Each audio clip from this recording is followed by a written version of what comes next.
آج تین اہم ترین چیزیں آپ کے سامنے عرض کرنے جا رہا ہوں۔ نمبر ایک، چیز پر قبضہ کرنے سے پہلے اس کو آگے فروخت کرنا جائز ہے یا نہیں۔ نمبر دو، شراب اور حرام کردہ چیزوں کی فروخت آگے کرنے کے حوالے سے شریعت کا کیا حکم ہے، اور اسی کے ضمن میں جو شراب کی شدت ہے، اس گناہ کی جو مذمت قرآن اور حدیث میں آئی ہے وہ آپ کے سامنے عرض کروں گا۔ اور تیسرا، چوری شدہ جو چیز ہے اس کو خریدنا یا چوری کے مال کو خرید کے آگے فروخت کرنا، اس کے بارے میں شرعی حکم کیا ہے۔ اللہ تعالیٰ کی بارگاہ میں دعا ہے اللہ تعالیٰ سن سنا کے عمل کر کے آگے پہنچانے کی توفیق عطا فرمائے۔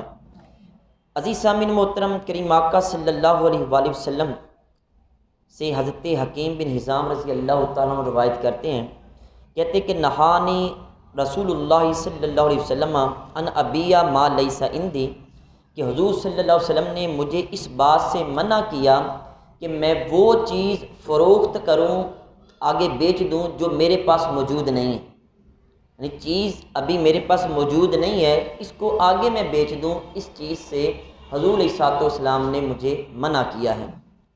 عزیز سامعین محترم، یا تو اس چیز کا وجود ہی نہیں ہوتا ہے، جو چیز آپ کے پاس نہیں ہے یا اس کا وجود ہی نہیں ہے، یا اس کا وجود تو ہے، چیز موجود ہے لیکن ابھی آپ کا اس کے اوپر قبضہ نہیں ہے، تو دونوں صورتوں میں وہ چیز آگے بیچنا آپ کے لیے وہ جائز نہیں ہے۔ اچھا، اس حوالے سے کہ اس کو آگے فروخت کرنا جائز کیوں نہیں ہے، کیونکہ اس کے اندر غرر پایا جاتا ہے، انسرٹینٹی پائی جاتی ہے، یعنی دھوکہ، غیر یقینی صورتحال اور خطرہ اس کے اندر پایا جاتا ہے کہ چیز ابھی آپ کے پاس موجود نہیں ہے یا اس کا وجود ہی نہیں ہے اور آپ اس کو آگے بیچ دیں تو شریعت اس کی اجازت نہیں دیتی۔ زمانہ جاہلیت کے اندر غرر کی کچھ صورتیں تھیں، میں آپ کے سامنے عرض کرتا ہوں۔ مثلاً جانور کے پیٹ میں بچے کی پیدائش سے پہلے ہی اس کو فروخت کر دینا۔ بھینس ہے، اب اس کے پیٹ میں وہ کٹی ہے، کٹا ہے، وہ زندہ ہے یا مردہ ہے، یہ تو نہیں پتہ آپ کو، تو اگر بندہ کو کہ اس کے اندر جو بھی نکلا تو میں آپ کو یہ فروخت کرتا ہوں یا میں اس کو خریدتا ہوں، تو ایسی بے کرنا، خرید و فروخت کرنا یہ جائز نہیں ہے، کیونکہ غیر یقینی صورتحال ہے۔ پھر اس سے آگے یہ بھی ہوتا تھا کہ درخت میں پھل کے آنے سے پہلے اس کو فروخت کر دینا۔ اسی طرح سامان تجارت کو صرف چھو دینے سے وہ سامان خرید لینا۔ اب اس کے اندر بوروں کے اندر کیا ہے، چیز کون سی موجود ہے، اچھی ہے نہیں اچھی ہے، وہ آپ کو پتہ نہیں، ایسی چیز کو بیچنا یہ منع ہے۔ اسی طرح دودھ والے جانور کا دودھ نکالنے سے پہلے اس کو بیچ دینا۔ آپ کو پتہ نہیں ایک گڑوی دیتا ہے، 2 دیتا ہے، 4 دیتا ہے، اب آپ نے اس کو کھڑی بھینس کو دیکھ کے کہہ دیا کہ نہیں میں نے خرید لی، دودھ اس کا نکالنے پتہ چلے کہ یہ دودھ کتنا دیتی ہے، ظاہری جسم کو دیکھ کے اسلام اس کی اجازت نہیں دیتا، یہ چیز موجود ہی نہیں آپ کے سامنے، اس کا وجود ہی نہیں ہے، تو ایسی فروخت سے اسلام نے منع کیا ہے۔ اسی طرح ناپ تول کے بغیر اندازے سے چیز کو بیچ دینا، اس سے بھی اسلام منع کرتا ہے۔ اب دیکھیں، جس چیز سے اسلام نے منع کیا ہے، آپ معاشرے میں، منڈی میں، بازار میں چکر لگا کے دیکھ لیں، اسی بنا کے اوپر ساری لڑائیاں جھگڑے ہو رہے ہیں۔ اب پوچھ لیں جا کے دلال حضرات جتنے ہیں، وہ یہی مسئلے بیان کرتے ہیں، جی ہم نے بھینس خریدی اس میں یہ نکل آیا وہ نکل آیا۔ فروخت ہو بھی جائے، آپ آپس میں راضی ہو کے کر بھی، لیکن دل کے اندر آپ کے نفرت کا بیج ضرور بویا جائے گا۔ اسلام اسی نفرت کو دور کرتا ہے۔ پیسہ کمائیں، آپ پیسہ کمانے سے منع نہیں ہے، لیکن نفرتیں درمیان میں نہیں پھیلنی چاہیے۔ اب فقہاء کرام نے اس غرر سے بچنے کے لیے کچھ شرائط ذکر کی ہیں۔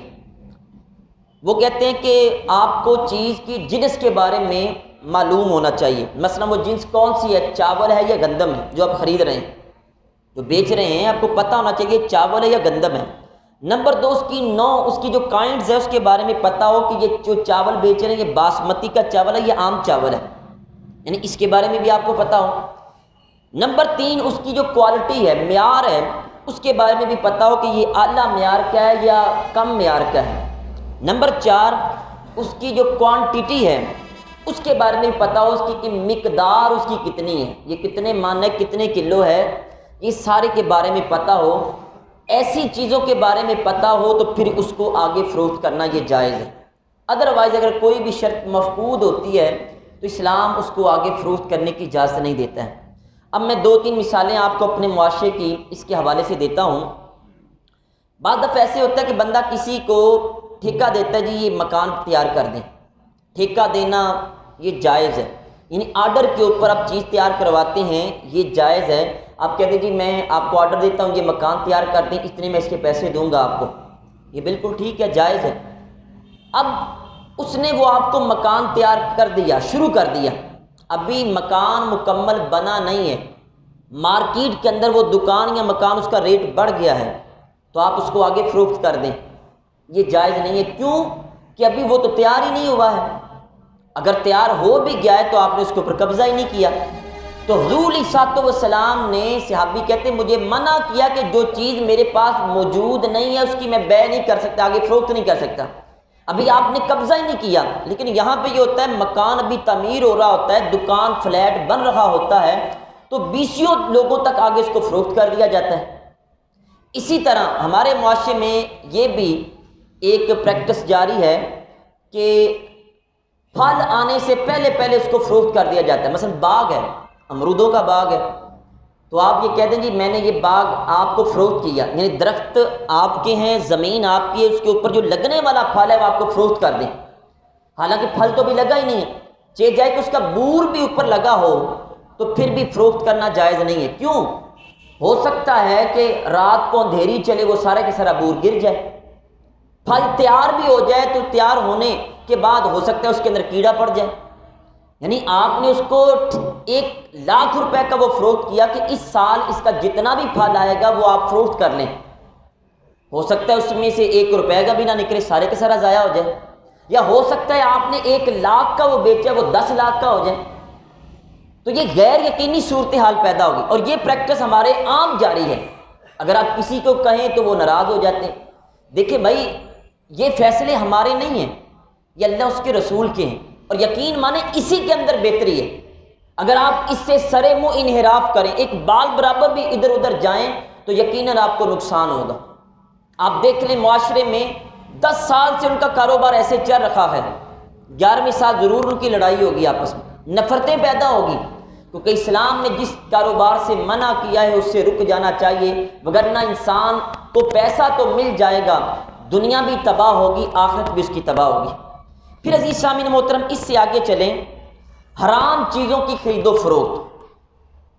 آج میں نے یہ شروع سے عرض کر رہا ہوں، ہر بندہ چاہتا ہے کہ میں فوراً امیر ہو جاؤں کسی بھی طریقے سے، اور پھر چند غریب ایسے ہیں جو امیروں کو دیکھ کے بڑے پریشان ہو جاتے ہیں، سادہ لوگ، جی وہ دیکھیں جی وہ گاڑیوں کے اوپر گھوم رہا ہے، کرتا کیا جی؟ وہ اسمگل کرتا ہے، کیا کرتا ہے جی؟ وہ شراب بیچتا ہے، وہ چرس بیچتا ہے۔ اب یہاں پھر ایک ذہن میں سوال پیدا ہوتا ہے، میں حلال روزی کھاتا ہوں تو میرے کبھی پاؤں میں درد ہے، کبھی پیٹ میں درد ہے، کبھی بیوی بیمار، کبھی بچے بیمار، کبھی یہ آزمائش، کبھی یہ آزمائش، اور وہ حرام کی کمائی کھاتا ہے، اس کے باوجود کبھی اس کے سر میں درد بھی نہیں ہوا ہے۔ الٹا وہ لوگوں کو دکھانے کے لیے ہر مہینے ہر سال ایک محفل کرواتا ہے، صدقہ خیرات بھی کرتا ہے۔ حرام مال میں صدقہ خیرات جائز نہیں ہے، جتنے مرضی حج کر لیں آپ۔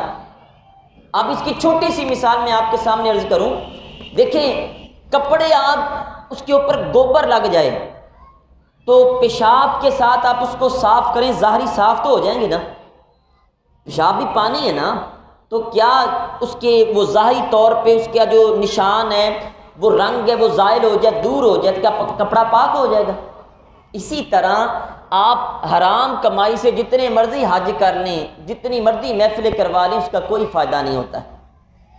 اللہ تبارک و تعالیٰ زکوٰۃ بھی حلال کمائی کی قبول کرتا ہے، صدقہ بھی حلال کمائی سے قبول کرتا ہے۔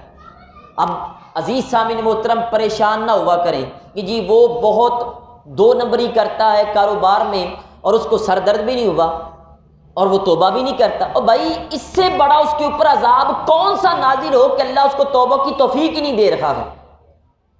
اچانک اس کو موت آ جائے، اچانک اس کو موت آ جائے، اس کے تو سر میں بھی درد نہیں ہوا کبھی، رب یاد ہی نہیں آیا اس کو، اچانک ایکسیڈنٹ ہو مر جائے گا، کہاں جائے گا پھر وہ؟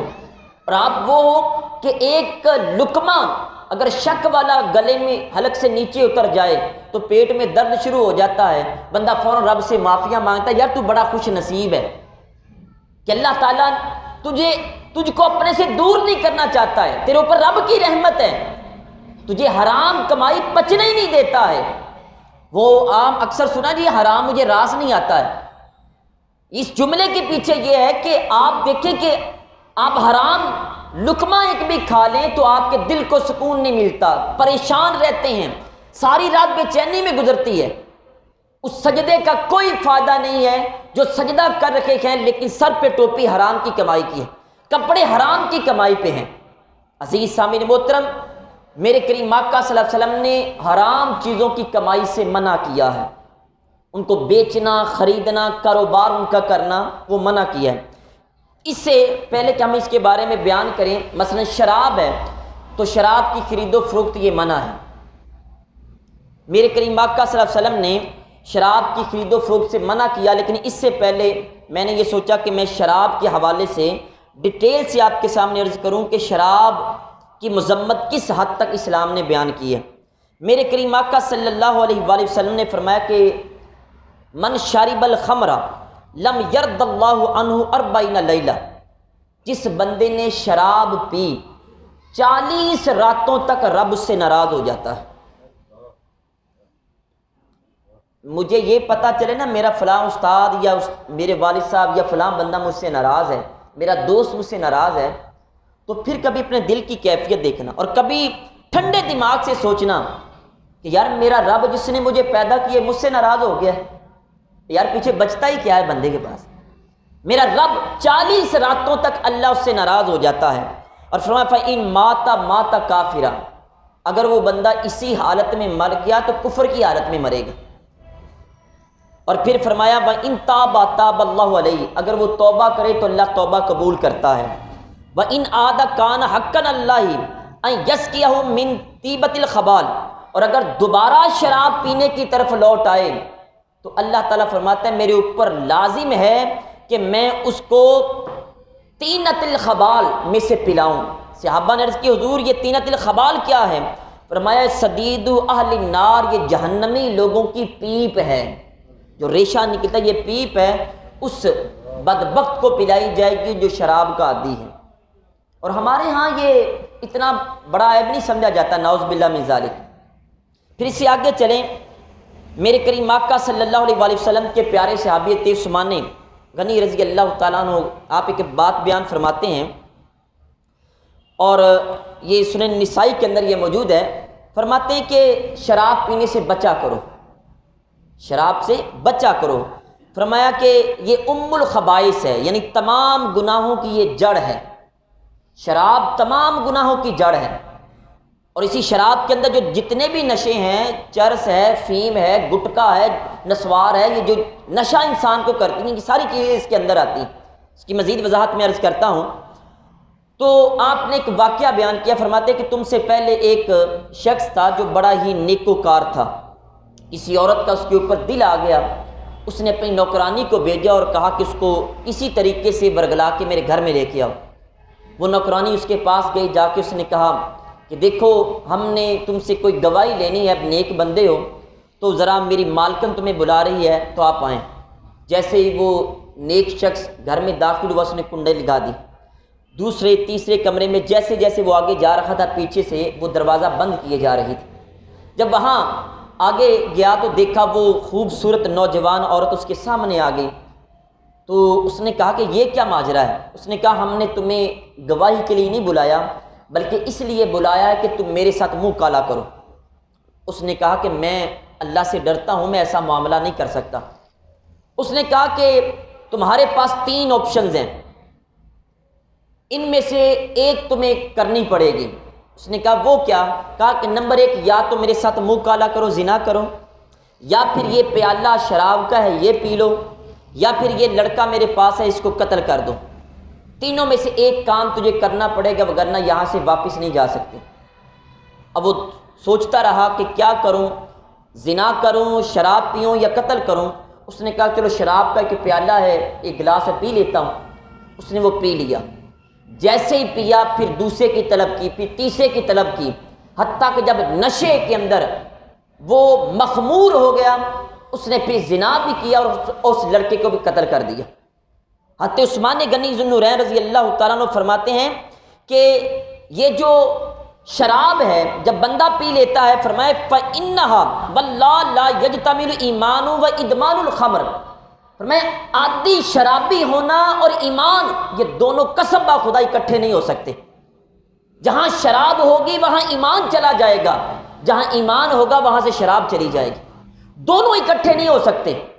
جب بندہ شراب پیتا ہے پھر ایمان اس کے پاس نہیں رہتا ہے، ایمان کمزور ترین ہو جاتا ہے، اور جب ایمان مضبوط ترین ہوتا ہے تو چاہے کتنے بھی کٹورے بھر کے اس کے سامنے رکھ دیے جائے تمام کو وہ توڑ دیتا ہے۔ عزیز سامعین محترم، اس سے بچنا چاہیے۔ اور پھر حضرت عثمان غنی یہ بھی فرماتے ہیں کہ یہ جو شراب ہے یہ انسان کو یہاں تک کہ گناہ کرنے کے اوپر مجبور کر دیتی ہے۔ پھر اس سے آگے چلیں، میرے کریم آقا صلی اللہ علیہ وآلہ وسلم کے کچھ ارشادات اس کے سامنے اور عرض کرتا ہوں کہ فرمایا ما اسکر کثیر فقلیل حرام، فرمایا کہ جس کی تھوڑی زیادہ مقدار نشہ کرے اس کی تھوڑی مقدار بھی حرام ہے۔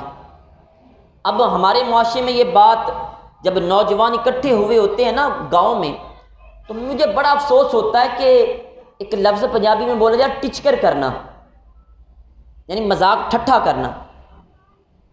ایک ہے لوگوں کو مذاق ٹھٹھا اڑانا، ایک ہے اسلام کا مذاق اور ٹھٹھا اڑانا۔ یہ ہمارے بہت زیادہ ہو چکا ہے۔ کوئی بات کر دی، نماز کی بات کی تو چار بندے بیٹھے ہیں نا تو کہہ دیا جی علامہ صاحب تسی پھر نماز پڑھو، ہاں ہاں ہاں، ہنسنا شروع کر دیتے ہیں۔ اور بھائی نماز میری نہیں ہے، میرے رب کی ہے، تو بھی مسلمان ہے۔ یہاں پہ کوئی بات کی مذاق کے اندر کہہ دیتے ہیں۔ کوئی نیک بندہ شریف النفس بیٹھا ہے چار بندوں میں اور وہ شراب کی عادی ہیں، سگریٹ کی عادی ہیں، اس کی طرف سگریٹ آگے بڑھا دیتے ہیں اور پھر بڑھا کے کہہ کے لگانا شروع کر دیتے ہیں۔ تم نے بندے کا مذاق نہیں اڑایا، تم نے اسلام کا مذاق اڑایا ہے۔ اور بڑے معاملات ہمارے ایسے ہیں جگتوں کے اندر اس قدر آگے بڑھ گئے ہیں کہ اسلام کے جو شعار ہیں ان کا بھی مذاق اڑانا ہم نے شروع کر دیا ہے۔ میرے کریم آقا صلی اللہ علیہ وسلم نے فرمایا کہ جس کی زیادہ مقدار نشہ دے اس کی تھوڑی مقدار بھی حرام ہے۔ مثلا ایک بندہ کہتا ہے میں 2 4 5 گلاس پیتا ہوں مجھے نشہ ہی نہیں آتا ہے، تو کیا شراب حرام نہیں ہے؟ جب 6واں 7واں گلاس پیے گا تو نشہ آ جائے گا۔ تو جس کی زیادہ مقدار انسان کو نشہ دے اس کی تھوڑی بھی حرام ہے۔ چرس کا ایک سگریٹ پیتا ہے اس کو نشہ نہیں آتا ہے، 2 پیتا ہے نہیں آتا، تیسرا پیتا ہے تو نشہ آتا ہے۔ تو جب یہ نشہ دینے کے اوپر زیادہ مقدار لینے سے نشہ آ گیا تو اس کی تھوڑی مقدار بھی حرام ہے۔ پھر میرے کریم آقا صلی اللہ علیہ وسلم نے فرمایا کہ قرب قیامت ایسا ہوگا، فرمایا کہ لا یشربن الناس من امت الخمر یسمونها بغیر اسمها، فرمایا قرب قیامت لوگ شراب پئیں گے اس کا نام تبدیل کر دیں گے۔ آج شراب کے کئی نام رکھ دیے گئے ہیں، وسکی رکھ دیا اور کوئی نام رکھ دیا، نام تبدیل کر دیے گئے، اندر سب کو پتہ یہ نشے والی چیز ہے۔ عزیز سامعین محترم اس سے بچنا چاہیے۔ پھر حضور صلی اللہ علیہ وآلہ وسلم نے یہ بھی فرمایا کہ لا تشرب الخمر فإن مفتاح کل شر، فرمایا شراب پینے سے بچو یہ ہر برائی کی چابی ہے، ہر برائی کی یہ جڑ ہے۔ شراب جب انسان پیتا ہے تو پھر ساری برائیاں وہ کر جاتا ہے، اس کو حلال حرام میں تمیز ختم ہو جاتی ہے۔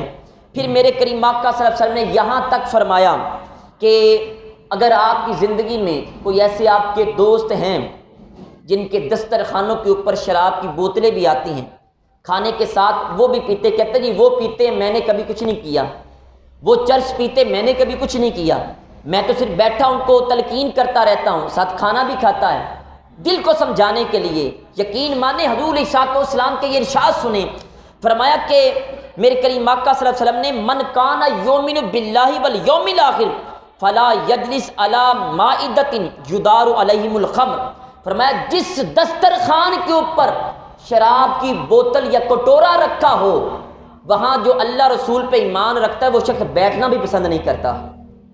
چھوڑ دی اس بیٹھک کو، اس محفل کو ترک کر دیں جہاں پہ اللہ رسول کی نافرمانی کی جا رہی ہے۔ اور بھائی جہاں رب رسول کو ناراض کیا جا رہا ہے، تم کیسے ان کے پاس بیٹھ کے اپنے رب رسول کو راضی کر لو گے؟ حضور نے اس دسترخوان کے پاس بھی بیٹھنے سے منع فرما دیا جہاں پہ شراب رکھی جاتی ہے۔ جس کے پاس بیٹھنا بھی حضور نے ناپسند کیا، اس کو پینا کتنا بڑا گناہ ہوگا۔ پھر حضور صلی اللہ علیہ وآلہ وسلم نے یہ بھی ارشاد فرمایا کہ لا یشرب الخمر حین یشرب وہو مومن، فرمایا جب کوئی بندہ شراب پیتا ہے تو ایمان اس کے پاس موجود نہیں رہتا ہے۔ یہ شدت بیان کی اس کی، یعنی یہ گناہ کبیرہ میں سے ہے، اس کی شدت اتنی ہے کہ بندے کے پاس ایمان نہیں رہتا ہے۔ پھر میرے کریم آقا صلی اللہ علیہ وآلہ وسلم کا یہ بھی ارشاد سنیں، فرمایا کہ جو بندہ شراب پیتا ہے تو اللہ تبارک و تعالیٰ 40 دن تک اس کی عبادت نماز قبول نہیں کرتا ہے۔ ایک قطرہ شراب کا پیے تو 40 دن کی اس کی نماز قبول نہیں ہے۔ پھر فرمایا اگر وہ توبہ کرے تو اللہ تعالیٰ توبہ قبول کرتا ہے، اور اگر دوبارہ وہ کرے تو پھر اللہ تعالیٰ 40 دن تک اس کی نماز قبول نہیں کرتا۔ پھر وہ توبہ کرے، اللہ توبہ قبول کرتا ہے، تیسری مرتبہ اگر پھر لوٹ کے آئے شراب پیے 40 دن تک اللہ اس کی نماز قبول نہیں کرتا۔ پھر چوتھی مرتبہ اگر لوٹ کے آئے اور شراب پیے پھر 40 دن تک اللہ تعالیٰ اس کی توبہ 40 دن تک نماز اس کی قبول نہیں کرتا۔ پھر فرمایا فَإِن تَابَ لَمْ يَتُبِ اللَّهُ عَلَيْهِ، اگر وہ 5ویں مرتبہ دوبارہ شراب پینا شروع کر دے اللہ اس کی توبہ بھی قبول نہیں کرتا۔ اور پھر فرمایا وَسَقَاهُ مِن نَهْرِ خَبَالٍ، جہنمیوں کی پیپ اللہ تعالیٰ اس کو پلائے گا جو اس طرح کا معاملہ کرتا ہے۔ اب عزیز سامعین محترم آگے چلیں، یہ تو میں نے شراب پینے کے اوپر کچھ مذمت بیان کی۔ شراب کو بیچنا، خریدنا، اس کا کاروبار کرنا، یہ کس حد تک اسلام اس کی مذمت کرتا ہے۔ حضرت جابر بن عبداللہ رضی اللہ تعالیٰ عنہ سے مروی ہے، کہتے ہیں کہ یقول عام الفتح وہو بمکہ ان اللہ ورسولہ حرم بیع الخمر والمیتۃ والخنزیر والاصنام، جب فتح مکہ ہوا، مکہ فتح کیا تو اس وقت حضور صلی اللہ علیہ وسلم نے کو یہ فرماتے ہوئے سنا کہ بے شک اللہ تعالیٰ اس کے رسول نے شراب کی خرید و فروخت، مردار کی خرید و فروخت، خنزیر کی خرید و فروخت اور بتوں کی خرید و فروخت کو حرام قرار دے دیا ہے۔ یہ بالکل بھی جائز نہیں ہے۔ پھر عزیز سامعین محترم اس سے آگے سنیں، حضرت انس بن مالک رضی اللہ تعالیٰ عنہ سے مروی ہے، کہتے ہیں کہ حضور صلی اللہ علیہ وآلہ وسلم نے 10 لوگوں کے اوپر لعنت فرمائی ہے، 10 لوگوں کے اوپر لعنت فرمائی ہے۔ وہ 10 کون سے ہیں؟ لعنت کے بارے میں میں نے ڈیٹیل کے ساتھ آپ کے سامنے عرض کر دیا تھا کہ اللہ کی رحمت سے جو دور ہوتا ہے اس کو لعنت کہتے ہیں۔ وہ 10 کون سے بدبخت ہیں؟ فرمایا نمبر 1 شراب نچوڑنے والا، جو شراب بناتا ہے وہ روڑی کے اندر جیسے بھی انگوروں وغیرہ کی بناتا ہے، شراب نچوڑنے والا۔ نمبر 2 شراب نچڑوانے والا، بنوانے والا۔ نمبر 3 شراب پینے والا۔ نمبر 4 شراب اٹھانے والا، جس گاڑی پہ کرائے کے پر لے کے جو گاڑی اٹھا کے لے کے جاتی ہے، آپ کو پتہ یہ اس کے اندر شراب ہے، کرائے کی گاڑی ہے، آپ کی اپنی گاڑی ہے، دوست آپ کا شراب لے کے بیٹھا اس کو نہ بیٹھنے دیں، اٹھانے والا بھی اس کے اندر شامل ہے۔ پھر فرمایا نمبر 5 جس کے پاس شراب لے جائی جا رہی ہے، جس کی حویلی میں رکھی جا رہی ہے، جس کے گھر میں رکھی جا رہی ہے، وہ کہتا ہے میں تو نہیں پیتا، بیلیوں کے پیچھے لگا ہوا ہوں۔ اور بھائی تو بیلیوں کو راضی کر رہا ہے، رب کو ناراض کر رکھا۔ آج کتنے بدبخت وہ لوگ ہیں جو بیلیوں کے پیچھے لگ کے، دوستوں کے پیچھے لگ کے اپنے رب کو ناراض کر بیٹھتے ہیں۔ کیا رب رسول کی دوستی پسند نہیں ہے تمہیں؟ اپنے بیلی کو تو راضی کر لیا، رب رسول کو ناراض کر لیا۔ پھر نمبر 6 فرمایا پلانے والا، کوئی بندہ خود نہیں پیتا، گلاس لا کے دیتا جی لو جی پی لو اس میں، پلانے والا۔ نمبر 7 بیچنے والا، جو شراب بیچتا ہے، جی میں نے کبھی ہاتھ نہیں لگایا، میرا تو کاروبار ہے ایک، بیچنے والا بھی اس میں لعنت کا مستحق۔ اور نمبر 8 اس کی قیمت کھانے والا، قیمت کھانے والا۔ نمبر 9 اس کو خریدنے والا۔ اور نمبر 10 جس کے لیے وہ خریدی جا رہی ہے، اس کے لیے بھی اللہ تبارک و تعالیٰ کی لعنت ہوتی ہے۔ یہ 10 بدبخت ہیں جو شراب کے معاملے میں ملوث ہیں، ان کے اوپر اللہ کی لعنت برستی ہے۔ پھر عزیز سامعین محترم دیکھیں، اسلام ان برائیوں کی حوصلہ شکنی کرنا چاہتا ہے۔ میرے کریم آقا صلی اللہ علیہ وسلم نے فرمایا جب اللہ تعالیٰ کسی چیز کو حرام کرتا ہے تو اس کی قیمت کو بھی حرام قرار دے دیتا ہے۔ یہ نہیں کہ چیز حرام ہے اس کی قیمت جائز ہے، قیمت بھی اس کی حرام ہے۔ معاشرے سے اس ناسور کو ختم کرنا چاہتے ہو تو ہر لحاظ سے اس کا سد باب کرنا یہ ضروری ہے۔ لیکن عزیز سامعین محترم، بڑے درد دل کے ساتھ میں آپ کے سامنے عرض کروں گا کہ کچھ عرصہ پہلے ہماری قومی اسمبلی کے اندر ڈاکٹر رمیش کمار ہندو ہے جو کہ MNA سندھ کی طرف سے، اس نے قومی اسمبلی کے اندر اسمبلی میں ایک بل پیش کیا۔ اس نے کہا کہ یہ یوٹیوب کے اوپر بھی موجود ہے، آپ سرچ کر سکتے ہیں، وہ کلپ بھی میرے پاس موجود ہے۔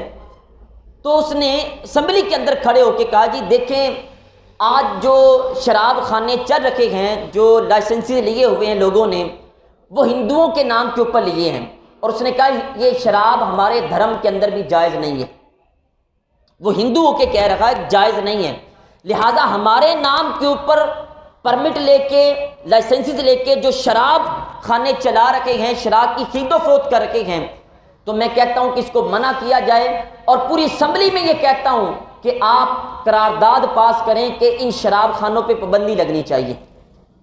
اب ذرا دل کے کانوں سے غور سے سننا کہ مسلمانوں کی اسمبلی میں جہاں اکثریت مسلمانوں کی تھی، ایک ہندو نے بل پیش کیا اور مسلمانوں کی اکثریت نے اسے منظور نہیں ہونے دیا ہے، مسلمانوں کی اکثریت نے منظور نہیں ہونے دیا ہے۔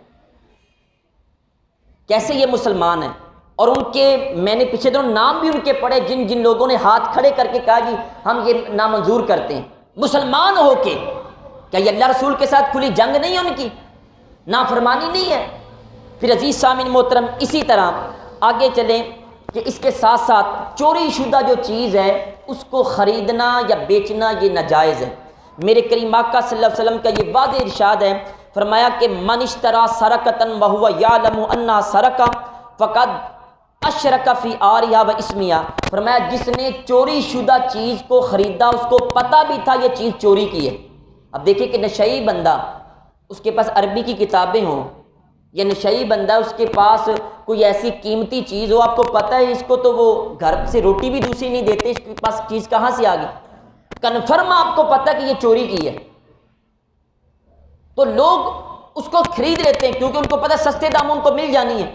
حضور علیہ السلام نے فرمایا کہ چوری کی چیز جانتے ہوئے کسی بندے نے خرید لی، فرمایا فقد اشرک فی آریہ و اسمیہا، وہ خریدنے والا بھی اس چور کے ساتھ برائی اور گناہ میں شامل ہو جائے گا۔ جتنا گناہ چور کا ہے، جتنی برائی چور کی ہے، اتنی خریدنے والے کی بھی ہوگی، وہ بھی اس کے اندر شامل ہوگا۔ اور عزیز سامعین محترم، پھر یہاں شریعت یہ بھی حکم دیتی ہے کہ جس بندے کے پاس اس کی چیز موجود ہو، یعنی کسی بندے کو چور نے چیز فروخت کی، اس کے پاس موجود ہے، اور جس بندے کی چوری ہوئی تھی اس کو پتہ چل جائے فلاں بندے نے خریدی ہے، جا کے اس سے زبردستی وہ لے سکتا ہے، اس کو 1 روپیہ بھی نہیں دے گا۔ یہ شریعت کا حکم ہے۔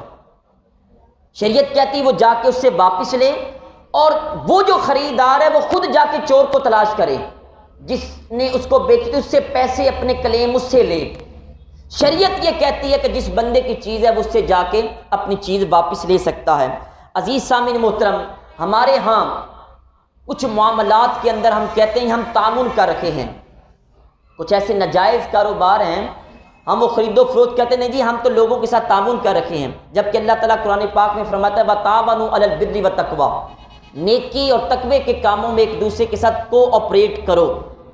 کوپریشن نیکی اور تقوی کے کاموں میں ہے، وَلَا تَعَاوَنُوا عَلَى الْإِثْمِ وَالْعُدْوَانِ، لیکن برائی اور زیادتی کے کاموں میں ایک دوسرے کے ساتھ تعاون نہ کرو۔